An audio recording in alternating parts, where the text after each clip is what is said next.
আহ দুটো পয়সা একটা। এই বাবা রে, এটা হলো বাংলাদেশি 1 টাকা, আর এইটা একটা ইন্ডিয়ান পয়সা।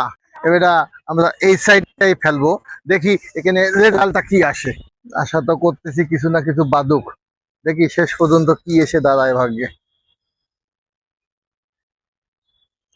না, কিছুই বাদিনি মনে হচ্ছে। এবেটা কিছুই মনে হয় বাদিনি। আহ দুটো পয়সা একটা। এই বাবা রে, এটা হলো বাংলাদেশি 1 টাকা, আর এইটা একটা ইন্ডিয়ান পয়সা। এই দেখেন, এই দেখেন, এই দেখেন, ইন্ডিয়ান পয়সা এই নদীর মধ্যে ছিল, কখনো কেউ না কেউ ফেলাই দিয়েছে। আর এই একটা বাংলাদেশি পয়সা। এটা হলো কয় টাকা? হলো 1 টাকার কয়েন। একটা ইন্ডিয়ান পয়সা, একটা বাংলাদেশি 1 টাকার কয়েন। এবার আমরা পালাম।